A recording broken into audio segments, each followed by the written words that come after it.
In the annals of my memories, the year 2005 stands out like a scar, a chilling echo of a time that tested the very essence of human vulnerability. For a decade, I had immersed myself in the world of engineering. A world that promised innovation, progress, and at times, unpredictability. The long nights of studying, the countless hours of work, and my unwavering determination finally bore fruit when I was recognized as an automotive engineer. Each day in the vast complex of our facility, I'd feel a sense of accomplishment. I'd taken pride in the machinery's hum, the workers' chatter, and the very smell of metal and oil. One of my joys was guiding young minds, like Sarah, a passionate intern with dreams that mirrored a younger me. But on one particular day, as Sarah diligently held her clipboard and stopwatch, trying to perfect a time study, danger cast its shadow. A line worker, his gaze piercing through the veil of everyday monotony, watched her with an intensity that sent chills down my spine.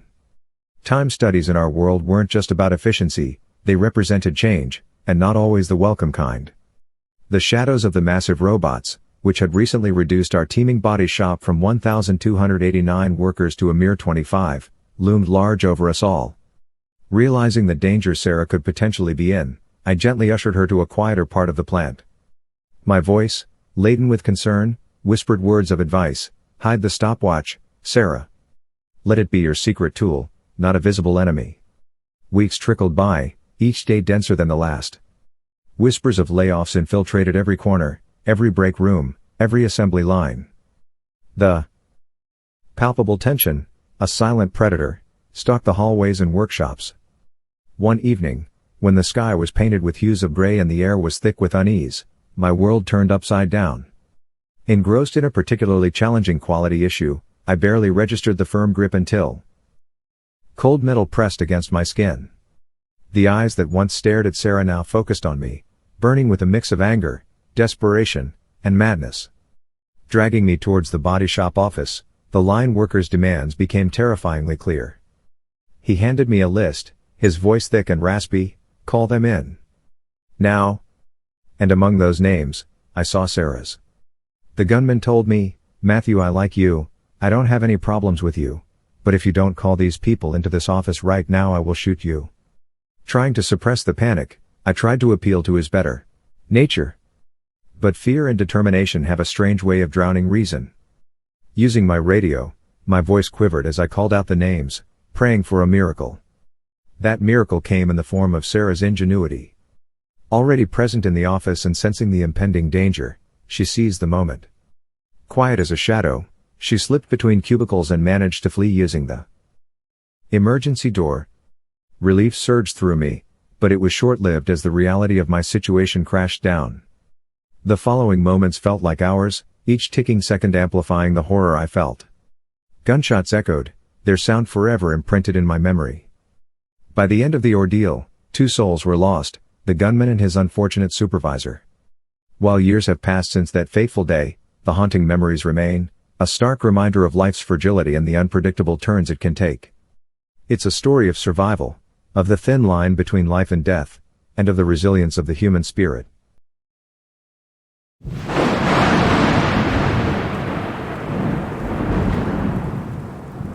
In a time when dawn meant more than just the first light, when the smell of fresh ink on paper symbolized a new day, and the rhythmic thud of a newspaper on the front porch was a morning ritual, I was in the midst of my adolescence, delivering the news to the sleepy streets of our town.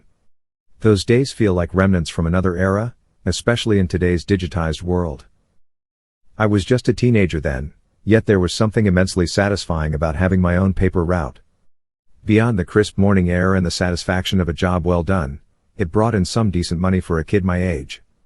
Those crumpled bills and jingling coins meant a weekend at the movies, a new video game, or simply stashing away some savings. That fateful Saturday morning started just like any other. As the first hints of dawn painted the sky, I pedaled to the newspaper warehouse to collect the day's stack of papers.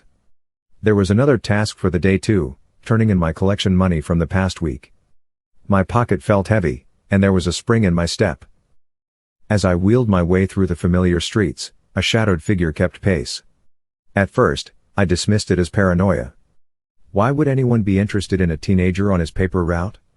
I mused. But as turns and alleys passed, it became evident that I wasn't alone. My heart raced as I tried to dismiss the notion of being followed, but the footsteps grew louder, echoing in the silent morning. Every rustling leaf and distant bark became amplified, adding to the symphony of my anxiety. Before I could process my next move, the stranger seized his moment. Darting from the shadow of an old oak tree, he jumped right in front of me. The world seemed to move in slow motion as cold, menacing eyes met mine. And then, I saw it, the metallic glint of a gun aimed directly at my face. "Look down." His voice was a gravelly whisper, the kind you hear in nightmares. "Give me the collection money," he demanded, his tone leaving no room for resistance. I remember the cold sweat, the way my hands trembled as I fished out the bills and coins from my pocket. The weight of the money seemed insignificant now, as if those hard-earned dollars and cents were a mere trifle compared to the weight of the situation. I handed it over without a second thought. With the money clenched tightly in his grasp, the stranger backed away, keeping the gun trained on me till the last possible moment. And then, just as suddenly as he had appeared, he vanished into the maze of alleys and streets. My feet felt glued to the spot, the gravity of what had just transpired pulling me down. When the shock finally wore off, I found myself pedaling as if the devil himself was on my tail. I wanted to be anywhere but there, surrounded by familiarity and safety. Days turned to weeks, and while the trauma of that day began to fade, the lessons remained. I became more vigilant, more aware of my surroundings. Sleep didn't come easy, with shadows often morphing into sinister figures in my dreams. Yet, with time, resilience, and a supportive community, I learned to move on. Today, when I look back at that teenager with dreams in his eyes and a paper route to tend to, I realize that not all news I delivered was printed on those pages. Some stories, like that chilling encounter, were personal, forever etched in the annals of my memory.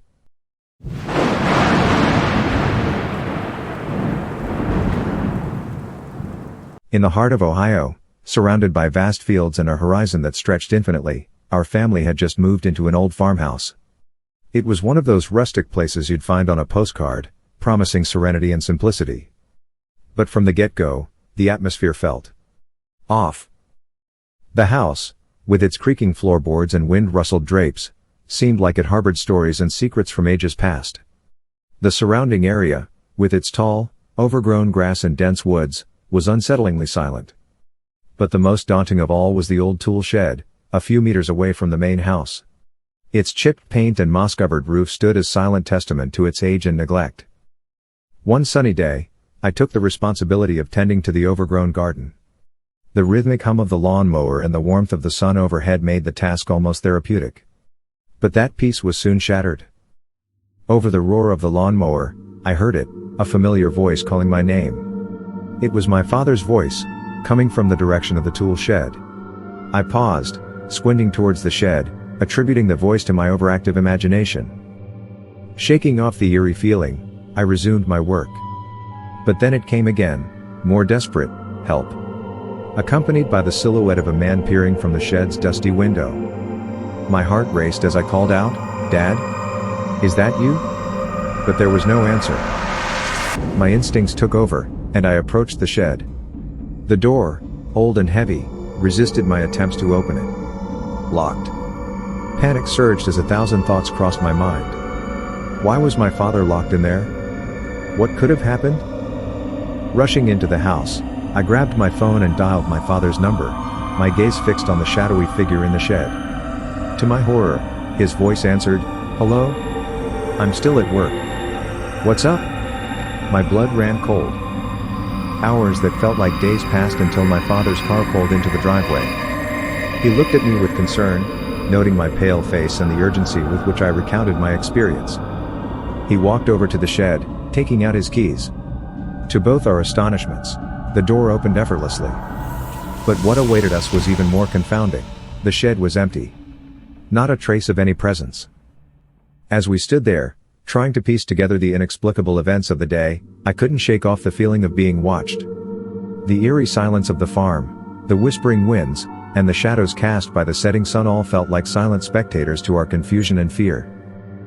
Pointing towards the house, I said, "That's why I don't like it here, Dad. It's too creepy. Too many shadows, too many voices, too many unseen presences." The farmhouse, with all its rustic charm, had a side to it we were just beginning to discover. And as days turned into nights and nights into days, it became clear that we weren't the only inhabitants of the property. Our days at the farmhouse were filled with whispers of the past, echoes of bygone eras, and shadows that moved on their own accord. And while we tried to settle into our new life, the old tool shed stood as a constant reminder that sometimes, the walls, woods, and fields do talk. And sometimes, they call out your name. If you like these stories and would like more, hit that subscribe button.